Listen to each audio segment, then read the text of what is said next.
सूर्यकांत त्रिपाठी निराला छायावादी कवियों में सबसे विलक्षण प्रतिभा के धनी एवं युगांतकारी कवि सूर्यकांत त्रिपाठी निराला का जन्म वेस्ट बंगाल के महिषादल में 1896 में हुआ था।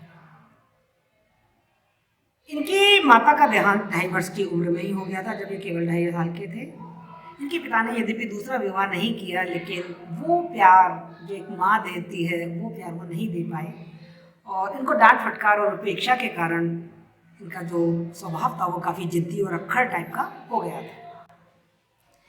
निराला स्कूल में 9वीं क्लास के बाद नहीं पढ़ पाए। घर पर रहकर ही उन्होंने अपने बंगाली भाषा है, अंग्रेजी भाषा है, हिंदी भाषा है, इन सब भाषाओं का ज्ञान प्राप्त किया।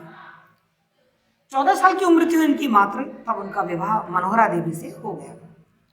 मनोहरा देवी खुद कला और संगीत की पुजारी थी। उनके साथ रहकर निराला ने संगीत और कला की शिक्षा प्राप्त करी, और हिंदी पढ़ने की प्रेरणा भी उनको अपनी पत्नी मनोहरा देवी से ही मिली। ऐसा लगा जैसे उनके जीवन में बाहर आ गई है, लेकिन दुर्भाग्य ने उनका साथ नहीं छोड़ा। बचपन में माँ को छीन लिया था, और जब वे 22 साल के थे 1918 में उनकी पत्नी मनोहरा देवी का देहांत हो जाता है। उस समय उनके एक पुत्र और एक पुत्री थे। कुछ ही दिनों बाद उनका पुत्र भी एक महामारी में खत्म हो जाता है। निराला बहुत अपने आप को अकेला फील कर रहे थे, लेकिन उन्होंने अपनी से प्रेरणा मिल ही चुकी थी, अपने आप को साहित्य साधना में लगा दिया।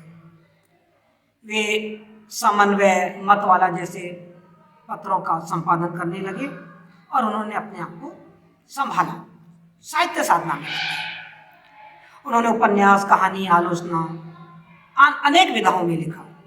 लेकिन उनके जीवन में एक जबरदस्त मोड़ आया सन 1935 में, जब उनकी बेटी, जिसका नाम सरोज था, मात्र 19 साल की उम्र में जब वो इस दुनिया से विदा हो जाती है, तो ऐसा लगता है जैसे निराला बिल्कुल टूट गए।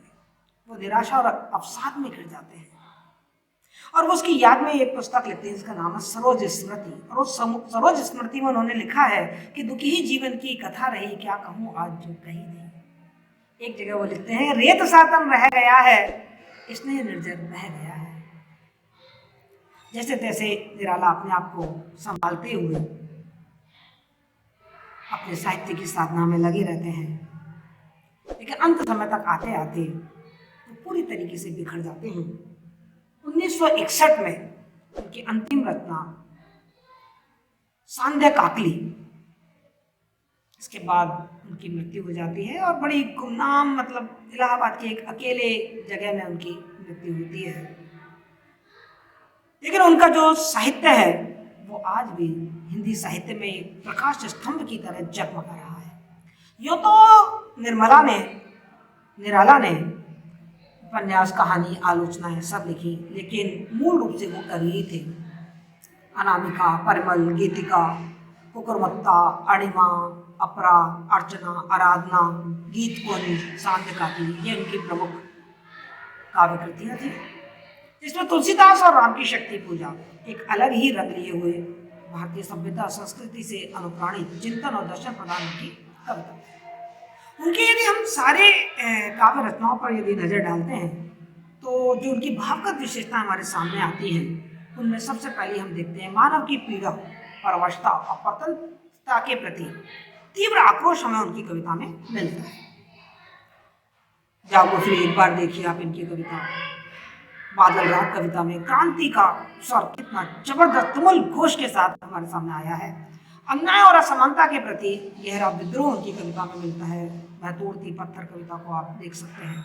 जीवन के यथार्थ का कल्पनाशील चित्र, अभी आप भिक्षुक कविता में पढ़ेंगे इसको कि किस तरीके से उन्होंने जो भिक्षुक है उसका कल्पना चित्र हमारे आंखों के सामने प्रकट किया। ओजस्वी भावना ज्वालामुखी का विस्फोट उनकी कविता में मिलता है। शिवाजी का पत्र, महाराजा शिवाजी का पत्र, उसमें आप ये उनकी जो ओजस्वी वाणी है उसको देख सकते हैं। प्रकृति के मनोहारी दृश्यों का आकलन, नारी का अलौकिक और दिव्य सौंदर्य का चित्रण भी उनकी कविताओं में मिलता है। जूही की कली की कविता पढ़ी है।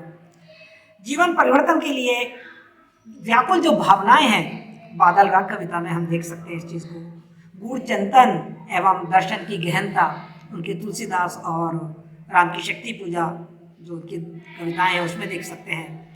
पूंजीवादी व्यवस्था के ऊपर जो तीखा प्रहार उन्होंने किया है वो हम उनकी जो कविताएं हैं, जैसे वह तोड़ती पत्थर में आप वो जो रूप है वो देख सकते हैं। करुणा, संवेदनशीलता, भिक्षुक, वह तोड़ती पत्थर, इसमें मानवतावादी दृष्टिकोण और संवेदना और करुणा, ये सब हम उनको देख सकते हैं। ये उनकी कुछ भावगत विशेषताएं हैं जो उनकी कविताओं को पढ़कर हमारे आंखों के सामने आती है।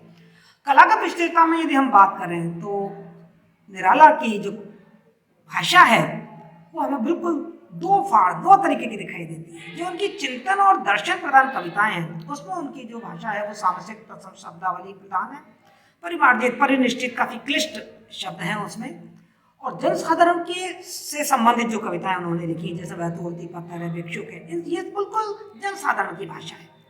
उनकी भाषा में हमको व्यंग्यात्मकता बहुत जबरदस्त मिलती है। जब पूंजीवादी जो वर्ग है उस पर प्रहार करते हैं, समाज की अमीरी गरीबी का जो खाई है उस पर जब प्रहार करते हैं तो तीखे व्यंग वो करते हैं। उनकी जो कविता है वो मुक्त छंद में लिखी गई।